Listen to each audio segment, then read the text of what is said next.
Bismillahirrahmanirrahim. Assalamualaikum warahmatullahi wabarakatuh. Berjumpa kembali di channel saya Ekolab Ekonomi Akuntansi. Di video kali ini saya akan melanjutkan pembahasan tentang siklus akuntansi dalam bentuk soal. Di video-video sebelumnya saya sudah membahas dari siklus pertama, yaitu dari jurnal khusus ya, di soalnya Toko Kartika. Kita lihat ini pembahasan dulu di video sebelumnya tentang jurnal khusus Toko Kartika. Kemudian langkah selanjutnya adalah posting ke buku besar yang ini. Nah, selanjutnya siklus selanjutnya adalah kalau di perusahaan dagang, yaitu dengan memposting ke buku besar pembantu. Nah, buku besar pembantunya ada dua, buku besar pembantu piutang dan buku besar pembantu hutang. Mari kita ingat kembali, lihat di siklus akuntansi perusahaan dagang. Setelah jurnal, buku besar, neraca saldo. Nah, jurnalnya kan jurnal khusus sudah, kemudian buku besarnya. Nah, ini ada yang membedakannya adalah di buku besar perusahaan dagang ada buku besar pembantu utang, daftar saldo utang, dan daftar saldo hutang. Ya, ini perbedaan sedikit dengan siklus akuntansi perusahaan jasa. Di video sebelumnya bisa dilihat perbedaannya. Buku besarnya, jurnalnya ini jurnal umum saja kalau perusahaan jasa, sedangkan di siklus akuntansi perusahaan dagang ini jurnalnya memakai jurnal khusus. Kemudian di buku besarnya cuma satu, tidak ada buku besar lain di perusahaan jasa. Kalau di perusahaan dagang ada buku besar ini, pembantu piutang dan pembantu hutang. Nah, sesuai dengan soal, karena soal adalah soal perusahaan dagang yang Toko Kartika, maka setelah buku besar umum diposting ke buku besar umum, selanjutnya adalah memposting ke buku besar pembantu namanya. Nah, ini buku besar pembantu piutang gunanya untuk membantu melihat transaksi dari masing-masing debitur atau kreditur. Debitur berarti orang atau langganan kita yang biasanya membeli secara kredit. Tuh, ini khusus dibuatkan buku besar pembantunya. Tentunya nanti kalau di aslinya, di yang realnya itu dibikinkan saja satu buku masing-masing, khusus buku besar toko A, misalnya toko A satu buku, toko B, toko C, dan seterusnya. Jadi nanti kalau datang toko A untuk membeli secara kredit lagi atau kembali lagi untuk membayar dan seterusnya, langsung dicatat di buku besar masing-masing. Nah, gunanya untuk melihat selama satu periode atau selama satu bulan ini toko A itu mengambil barang, kita membeli secara kredit dari kita barang dagangan berapa totalnya, kemudian tanggal berapa pelunasannya, cicilannya, dan semuanya ada di data di buku besar masing-masing. Nah, kita langsung saja posting ke buku besar pembantu piutang dulu. Nah, datanya diambil dari mana? Dilihat dari jurnal khusus. Nih, ya. Jurnal untuk debitur perusahaan buku besar pembantu piutang dilihat dari jurnal penjualan. Nah, ini jurnal penjualan. Kan jurnal penjualan itu khusus untuk mencatat penjualan secara kredit. Nah, artinya di sini di keterangan nih udah ada nama-nama toko atau langganan kita yang membeli barang dagangan dari kita secara kredit. Nah, ini ada toko ABC, toko Dika, dan toko Rima. Tanggal 7, 18, 28. Nah, ini kita buatkan masing-masing buku besarnya. Ya. Nah, ini lihat tuh piutang. Kan berarti ini daftar piutang kita ada di toko ABC 1.100.000, toko Dika, dan seterusnya. Nah, kita masukkan saja, sudah buatkan buku besarnya, kolomnya tinggal ngisi. Yang pertama ada toko ABC. Nama debiturnya kita kasih nama toko ABC. Ya, alamatnya karena ini tidak ada alamat lengkapnya. Nah, kalau aslinya ini harus dibuat ya. Alamat toko ABC, kemudian nomor telepon, dan seterusnya. Syarat pembayarannya. Nah, ini udah ada di sini syarat pembayaran 2/10 N/30 sudah ada. Berarti pembayaran ini paling lambat 30 hari setelah tanggal 7, dihitung 30 hari setelah tanggal 7. Kalau dibayar 10 hari setelah transaksi, maka mendapat potongan sebesar 2%. Nah, kita lanjut. Alamatnya ini harusnya ditulis lengkap ya. Toko ABC ini ini tahun 2018 Februari. Ini sesuai dengan ini. Tanggal 7 pembelian barang dagangan. Kita kasih nama keterangannya bebas saja. Pembelian. Nomor fakturnya ini kalau ada di sini berarti harus tulis juga di sini. Mutasinya ini kan berarti dia ngambil barang. Berarti untuk kita catatnya adalah sebagai piutang. Maka piutangnya tempatnya di debit. Ini juga di sini di jurnal khusus kita sudah mencatat sebagai debit 1.100.000. Berarti di sini 1.100.000. Saldonya berarti tetap 1.100.000. Nah, kita cek ke jurnal pengeluaran kas. Apakah toko ABC ini sudah membayar atau belum sampai akhir bulan Februari? Kita cek di jurnal penerimaan kas. Nah, makanya di sini ada piutang dagang. Ada piutang dagang kredit nih. Ini kolomnya. Kolom kredit piutang dagangnya. Ini artinya kalau ada langganan kita yang membayar hutangnya, maka di sini keterangannya toko ABC, di sininya kreditnya piutang dagang, debitnya kas gitu. Kalau di sini kan kosong berarti nggak ada. Berarti ini artinya toko ABC sampai akhir bulan Februari tidak ada transaksi pembayaran. Kemudian selanjutnya setelah toko ABC ada toko Dika. Kita kasih nama di sini toko Dika. Alamatnya ini harus ditulis lengkap ya nanti. 2018 Februari. Kita ini lihat tanggal 18. Nah, ini belum dikasih tanggal ya. Nah, tanggal 7 ya, ini tanggal 18. Pembelian juga, pembelian barang dagangan. Nomor fakturnya tidak ada, kemudian ada syaratnya dan piutangnya adalah 750.000, sama tetap di debit 750.000. Ini saya singkat ya, karena di sini juga saya singkat, maka selanjutnya kesangkat.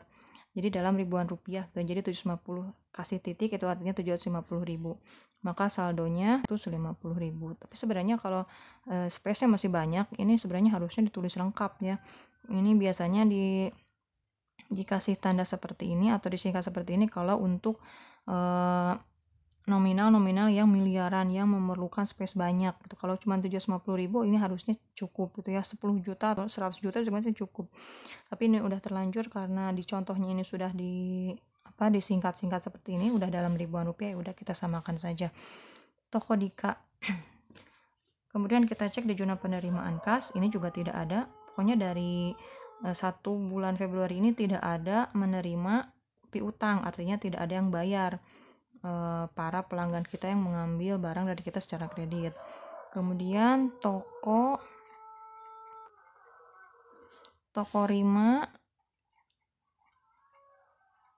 tanggal 28 melakukan pembelian dari kita, pembelian barang dagangan dengan nominal 1.800.000.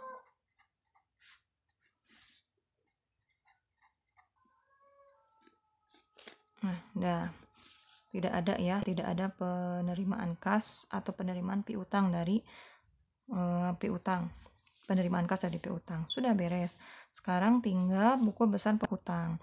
Buku besar pembantu hutang artinya kita yang beli secara kredit ke toko lain. Tuh ya, maka di sini mana kreditur, orang yang memberikan kredit kepada kita.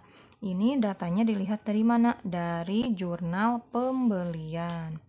Nah, ini jurnal pembelian ini kan khusus untuk mencatat pembelian secara kredit. Ya, kita yang beli barang dagangan secara kredit. Lihat di keterangannya ada 2 toko Lima dan toko Intan. Ada utang ke toko Lima dan ke PD Intan. Tuh ya, ini utang. Pembelian barang dagangan secara kredit ke toko Lima dan toko Intan dapat membantu kita kalau dibuatkan buku besar pembantu hutangnya. Kita bisa lihat, cek misalnya di neraca saldo kita punya utang 10 juta. Nah, 10 juta itu dari aja gitu ya. Utang kita ke siapa saja. Nah, lihat di buku besar pembantu hutang. Itu nanti ada daftar saldonya. Kita punya utang ke siapa? Ke toko Lima. Toko Lima. Dan ke toko Intan, PD Intan. Tuh, ke toko Lima ini tanggal 2 Februari. Dan ya, Ini juga bisa sebenarnya diganti dengan penjualan ya, kalau dari segi kita berarti ini pembelian bisa, penjualan juga bisa. Maksudnya kalau kita yang mencatatnya berarti kita penjualan ke toko ABC, tapi bagi toko ABC berarti dia pembelian ke kita. Tuh ya, tak masalah. Kita melakukan pembelian barang dagangan sebesar 3 juta. Nah, lihat. Ini kan hutang nih. Lihat, utangnya kan di sebelah kredit. Nih, berarti kita punya utang 3 juta. Ke siapa? Ke toko 5 pada transaksi tanggal 2 Februari. Maka saldonya juga 3 juta. Terus kita cek di jurnal pengeluaran kas. Nah, di jurnal pengeluaran kas ini adalah ada salah satunya pembayaran hutang. Pembayaran hutang, maka segala bentuk mengeluarkan uang, pengeluaran kas, maka dicatat di jurnal pengeluaran kas. Salah satunya adalah untuk membayar hutang. Tapi ternyata dilihat di sini di keterangan tidak ada satupun nama toko yang kita bayar ya, dari kedua toko ini, toko 5 dan PD. Di sini tidak ada, berarti artinya selama 1 bulan ini kita tidak membayar hutang baik ke toko 5 maupun ke PD Intan ya, berarti tidak ada. Kemudian kita masukkan lagi yang kedua adalah PD Intan. Ke PD Intan tanggal 20 Februari kita melakukan pembelian barang dagangan sebesar 5 juta. Ini udah sama, sudah beres berarti seperti ini gitu ya. Kalau ini soalnya memang terlalu sederhana, jadi cuman segini. Kalau yang lebih lengkap lagi bisa beberapa kali transaksi ke toko 5, misalnya tanggal 2-nya melakukan pembelian kita secara kredit 3 juta, tanggal 3-nya kita bayar 1 juta, tanggal 4-nya kita beli lagi 1 juta dan seterusnya. Nah, ini cuma satu kali. Tuh. Setelah beres buku besar pembantu piutang dan hutang, kita buatkan daftar saldo hutang dan piutangnya. Nah, ini kan contohnya cuma sedikit nih, cuma 2 nih. Kalau yang aslinya mungkin bisa 100 toko atau 200 toko gitu ya. Nah, kita kan nggak tahu berapa total hutang kita gitu. Nah, kalau ini rinciannya masing-masing toko gitu ya, masing-masing toko ke siapa saja kita punya utang atau siapa saja yang punya utang ke kita ada di buku besar pembantu ini. Tapi kalau kita ingin lihat total dari hutang kita berapa, total dari piutang kita berapa, kita lihatnya di daftar saldo piutang dan daftar saldo hutang ya. Kita buatkan daftar saldo piutangnya. Lihat, kita punya piutang di toko ABC, toko Dika, dan toko Rima. Di toko ABC jumlahnya adalah 1.100.000 karena ini tidak ada transaksi lain ya. Mungkin nanti kalau misalkan transaksinya banyak, nanti lihat saldo akhirnya berapa. Kalau tinggal 100.000 berarti di daftar saldo piutangnya tulisnya 100.000. Tuh. Kemudian yang kedua adalah toko Dika. Di toko Dika kita punya piutang sebesar 700.000. Kemudian di toko Rima kita punya piutang sebesar 1.800.000. Nah, ya. Berarti totalnya adalah 8 tambah 8, 16, 3.650.000. Berapa total hutang kita? Hutang kita ada di 2 toko, ke toko 5 dan ke PD Intan. Toko 5 dan PD Intan. Tuh.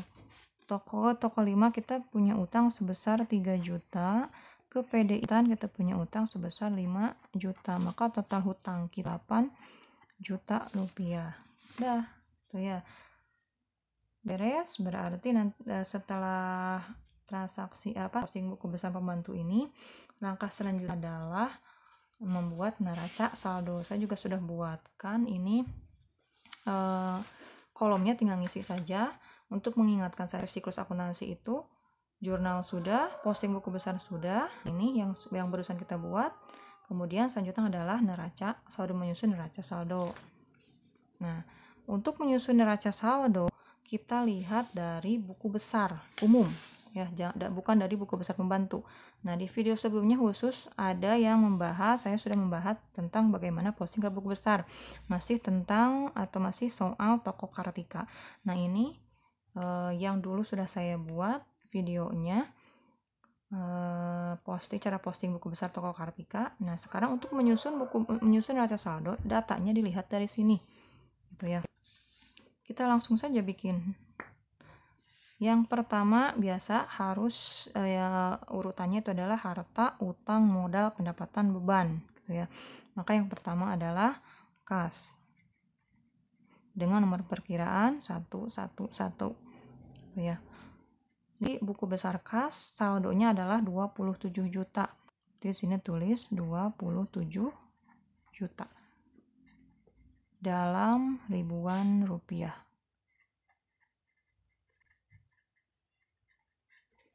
Tuh. Selanjutnya piutang dagang. 112 dari sini 112 piutang dagang. Piutang dagangnya adalah 3.575. Ini saldonya di debit, berarti di sini juga di debit. 3.575.000. Jangan lupa ini dikasih strip.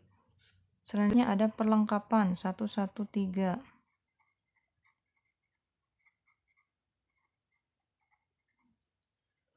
Perlengkapan saldonya adalah 700.000.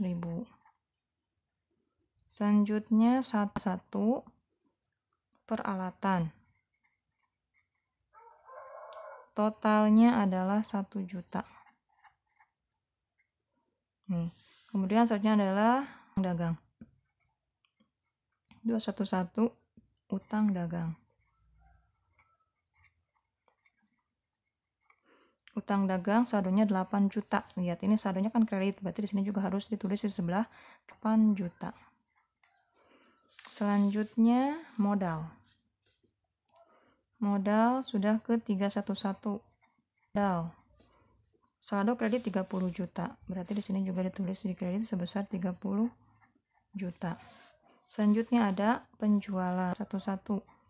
Penjualan. Penjualan saldonya adalah 5.150. Kredit 5.150. Selanjutnya retur penjualan 412 retur penjualan. Retur penjualan di debit sebesar 7.000. Kemudian ada pembelian 511 pembelian. Pembelian di saldonya debit 8 juta. Jadi sini di debit 8 juta. Selanjutnya ada beban sewa. 611 beban sewa. Beban semuanya di debit ya. Ini 1.500.000. Kemudian 612 ada beban gaji. Ini nih ada beban gaji. Beban gaji sebesar 1 juta debit. Selanjutnya ada beban listrik 13. Beban LAT atau listrik air telepon sebesar 300.000. Sudah, tinggal dijumlahkan saja saldonya. Nah, di sini harus balance ya. Kalau nggak balance berarti ada yang salah. Kita coba hitung.